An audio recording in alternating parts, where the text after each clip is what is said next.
Welcome to Veteran Resource Podcast, where you will meet nonprofit organizations focused on improving the lives of veterans and their family members. Here is your host, Jeremy Paris. Welcome to episode 24 of the Veteran Resource Podcast.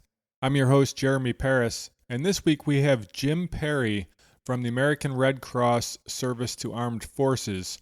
And this is pretty interesting because I was in the Army for 10 years and I didn't know that the Red Cross does everything that they actually do. I thought that they were, just helping out with blood donations and disaster relief and things like that. So it was really cool to talk to Jim and find out more of the specifics of what the Service to Armed Forces wing of the American Red Cross does. Now, before we get into that, I wanted to go over a few of the reviews that came in. We'll start out with Demi at comcastro.com, who says, amazing resource for vets. Jeremy uses his podcast to connect all of the veterans out there with the thousands of service organizations available to them.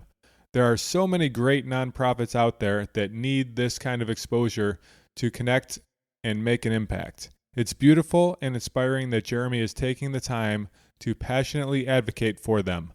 Love what Jeremy is doing here.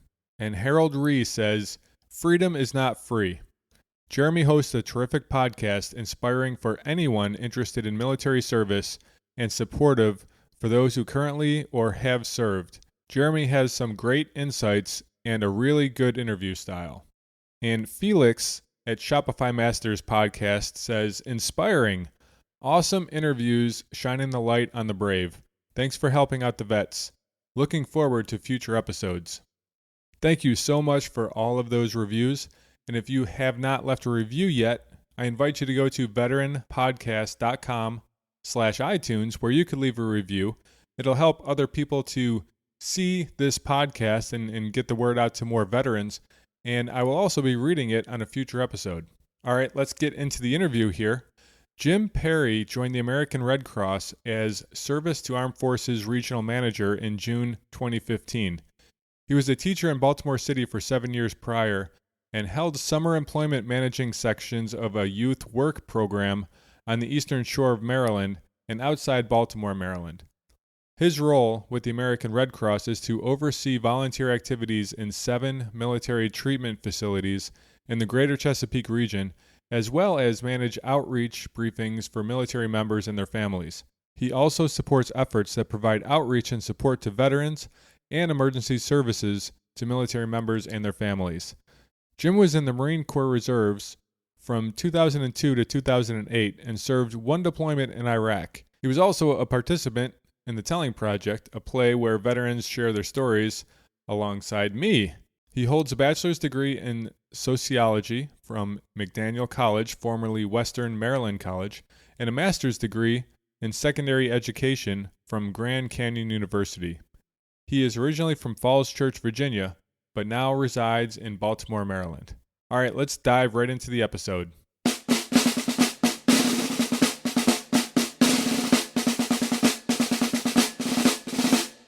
Jim, welcome to the Veteran Resource Podcast. How you doing today? I'm good, Jeremy. Thanks for having me. I'm doing well. Excellent.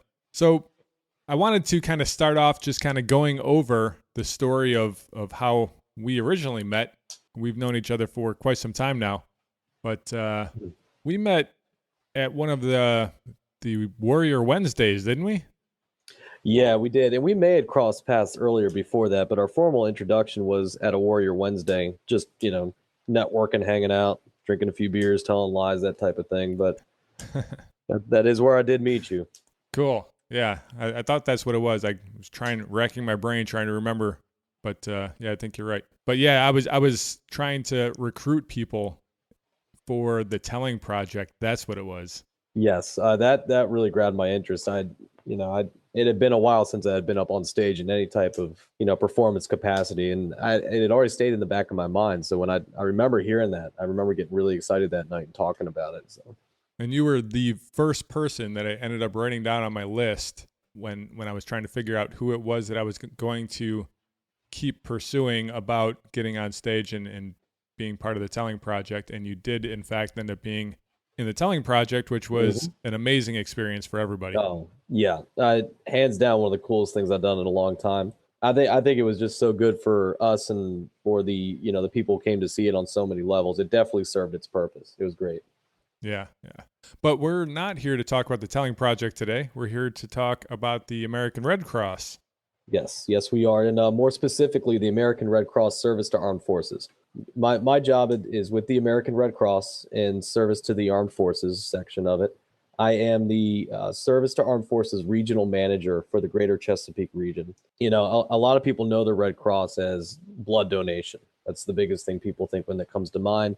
And then a lot of people know it for disaster relief. And, there's a little bit more to that. We have a section of it where, historically speaking and traditionally speaking, the Red Cross has provided service members, veterans, and their families with support, and because, service members and veterans and their families, they experience unique challenges associated with military life. And we offer critical assistance and resources to service members, veterans, and their families globally, 24 hours a day, 7 days a week, 365 days a year through, just a continuum of care, from the moment they enlist in or separate from the service and beyond. Three components of this continuum are providing emergency services, supporting military hospitals and veterans affairs like the VA healthcare facilities, and building strong families and resilient communities. And, this goes on whether our nation is at war or at peace. Members of the U.S. military are deployed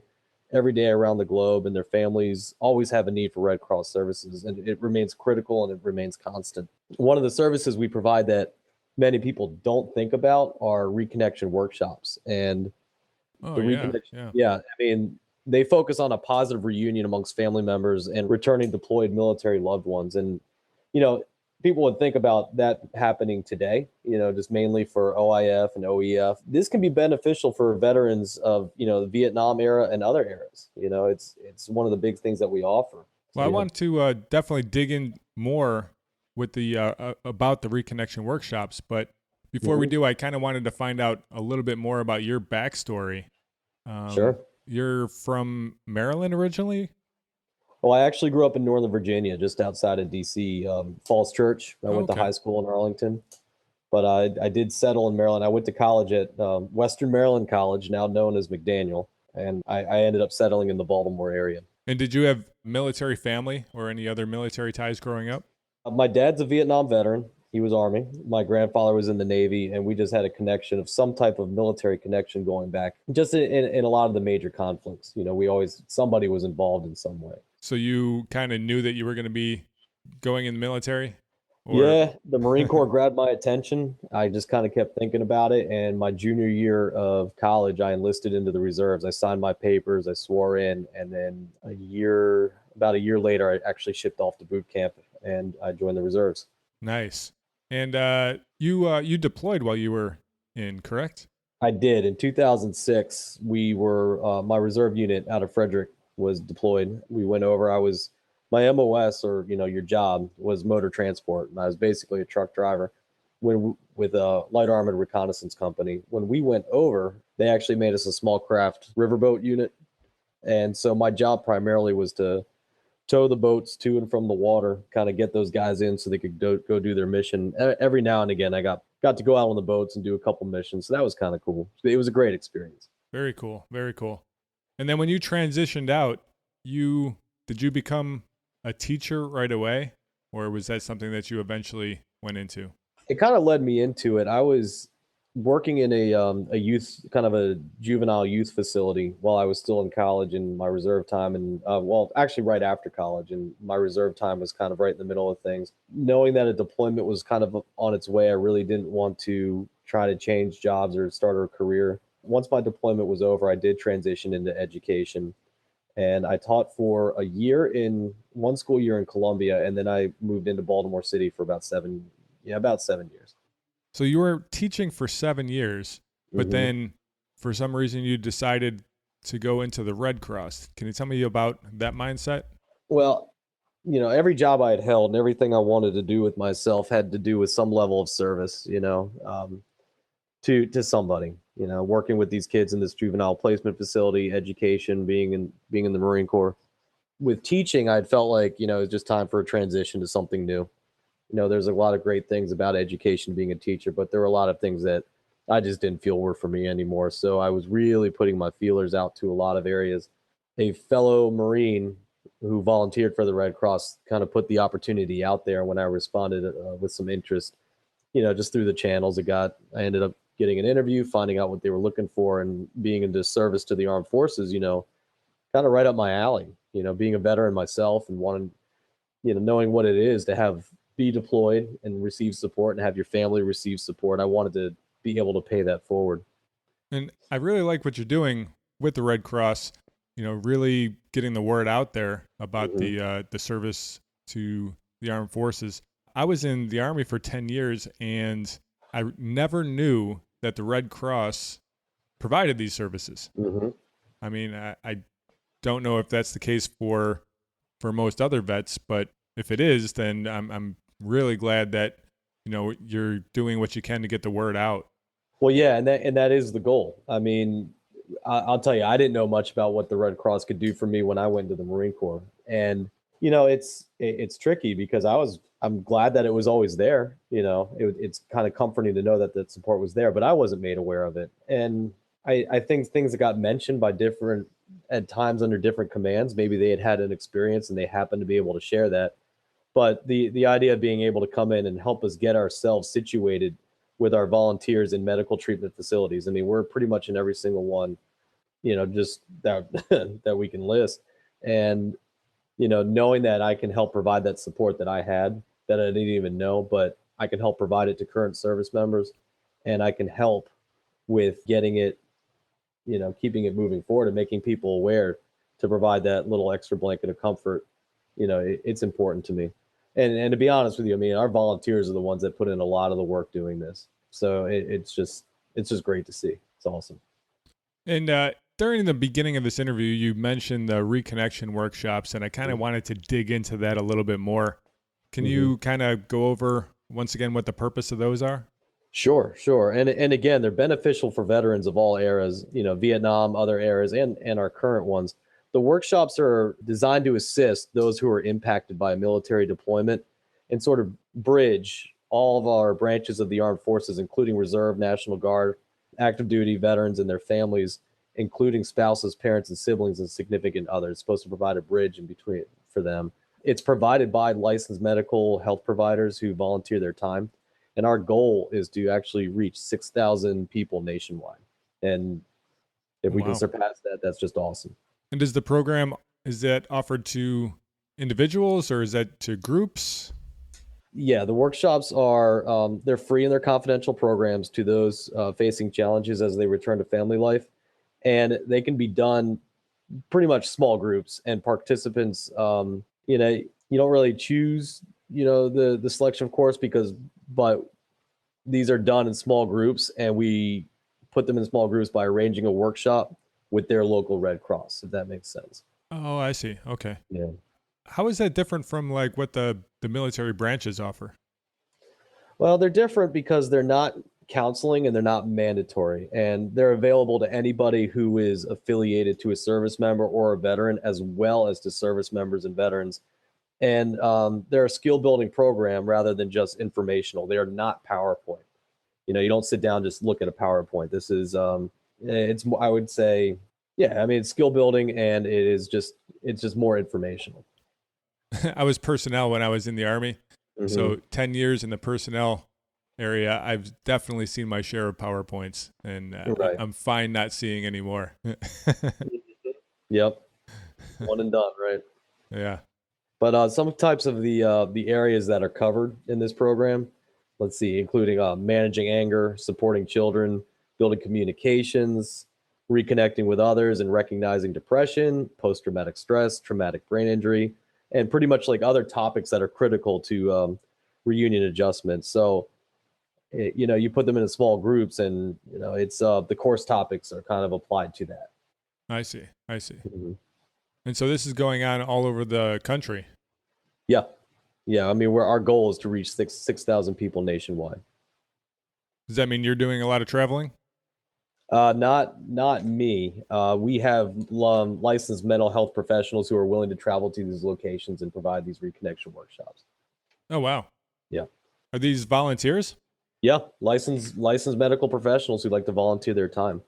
So is that open for any other, like if there's somebody who is a counselor out there, they're certified, they want to help, they were never in the military themselves, it's just open to anybody? Well, yeah, I mean, we meets do the qualifications, I guess. Correct. We have a way of recruiting our volunteers, and it's a system called Volunteer Connection. So it's kind of like almost an application process. Okay. Where you go through this application system, you kind of click on the jobs that interest you as a volunteer, and on our end, we process you through. We make sure you are what you say you are, so to speak, and then we get you in there. So there's a background check, because we do not want to place a volunteer in front of somebody if they're not good for that situation. That's good. And what about other volunteer opportunities? Let's say that you don't have any of the skills, but you just want to help out. Oh, there are a number of ways people can get involved with service to the armed forces. We are always looking for volunteers to help in our various outreach efforts. And a few specific positions we're looking to fill are on the military facilities within our region. So we are looking for people who, it's even hard to get into because there's just so much that we need.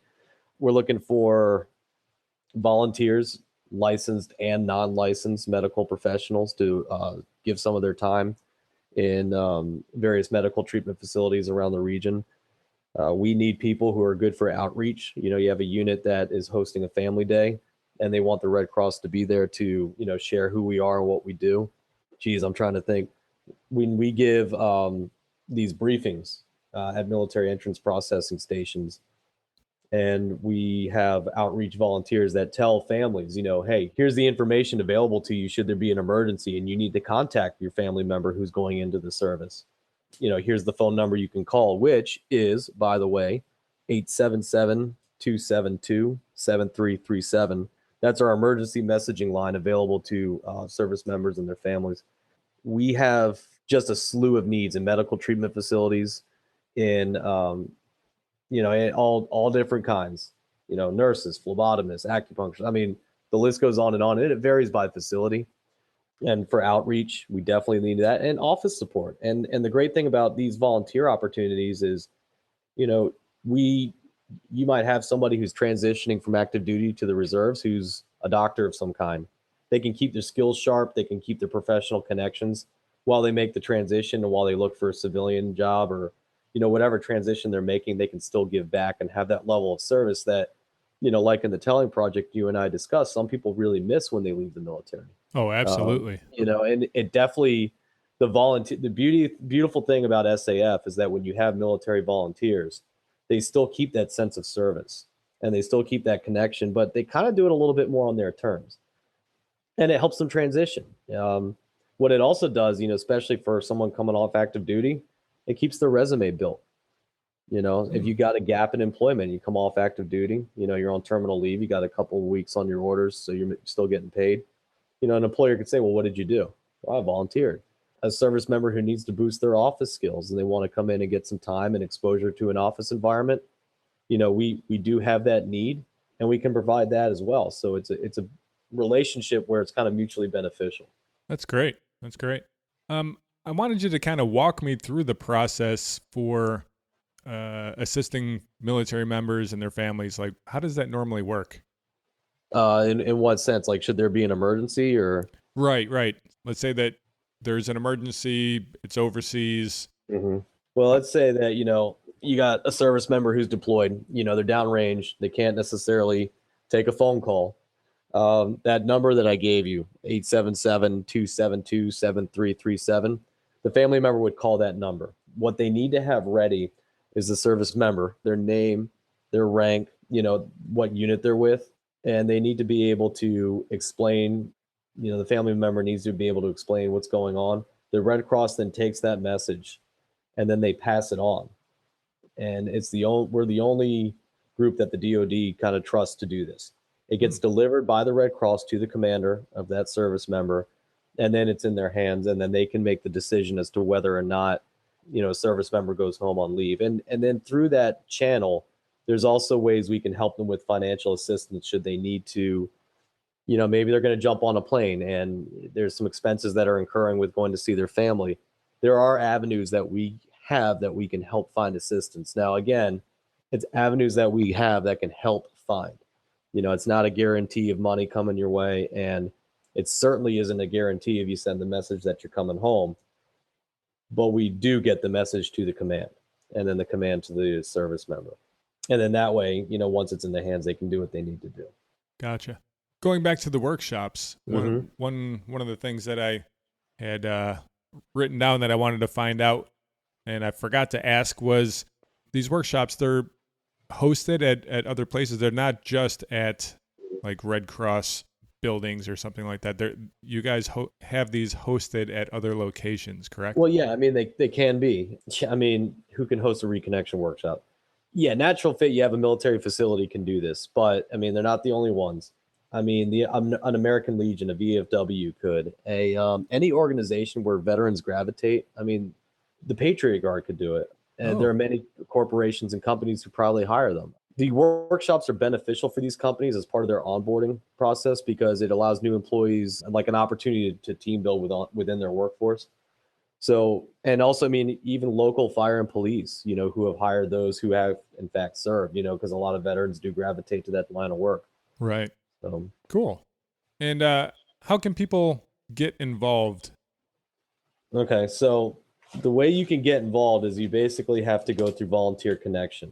It is a website, and I would actually have to get you that information. But if you go to a Red Cross, basically the Red Cross website, it gives you the directions, but you would have to volunteer through Volunteer Connection.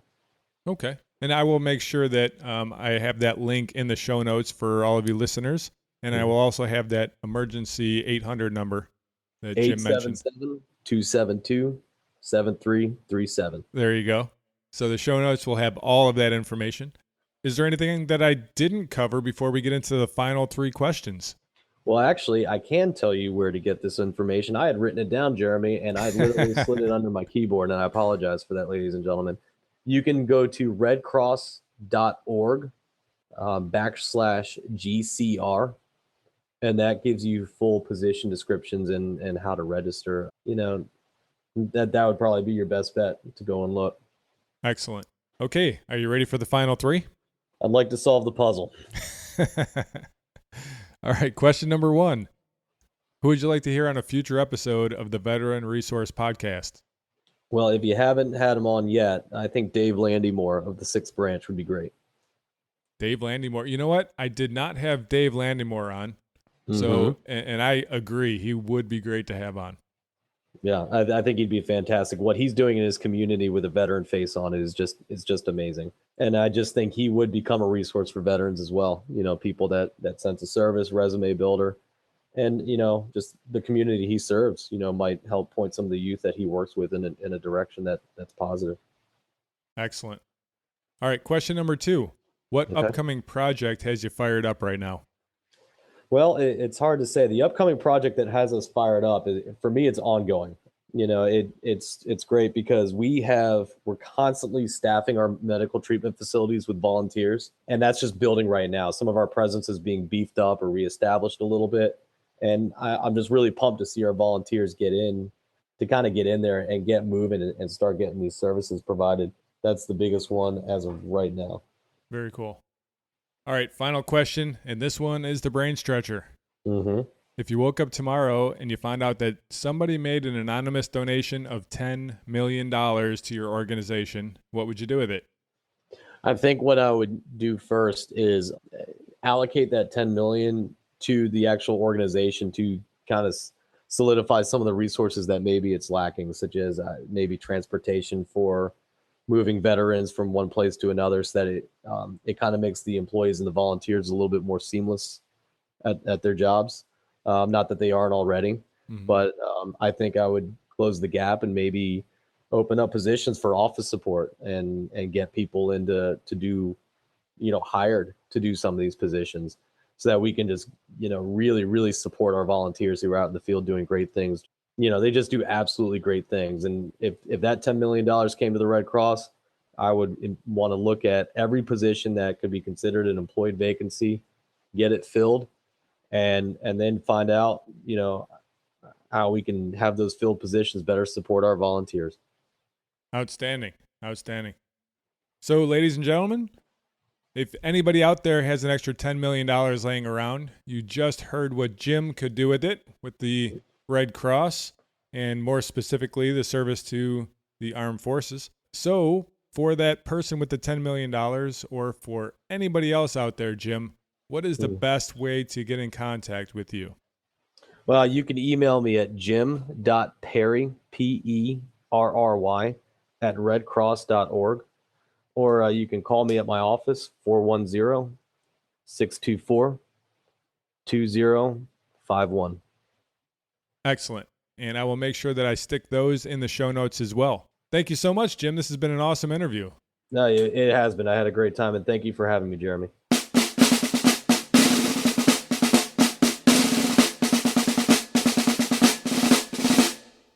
Well, I'm very happy I got to hang out with Jim and have this interview. This was pretty cool. It's been a long time coming. Jim and I have been hanging out ever since we were in the Telling Project together, and we still get together on a regular basis. So he's been talking ever since he was looking at getting the job with the American Red Cross. He was talking about eventually someday being on the podcast. So it's great that we were able to make this happen. And it sounds like he's doing some really cool things with the American Red Cross service to the armed forces. So I'd like to hear from you out there. If anything that Jim was talking about during the podcast today resonated with you, or you had some experience with the Red Cross in the past and want to discuss it, I would love to hear about it. Shoot me a tweet over at ParisJ13 and we can get the discussion started. And also, make sure that you go to veteranpodcast.com/024 to get all of the show notes, where you can find all of the links and the phone number that Jim mentioned a few times. You can hit the website and find out where you can make donations or volunteer. They've got a lot of different volunteer opportunities out there, probably in an area where you are listening to this. So check out the show notes, check out their website, get in contact with Jim, and I will see you in episode 25.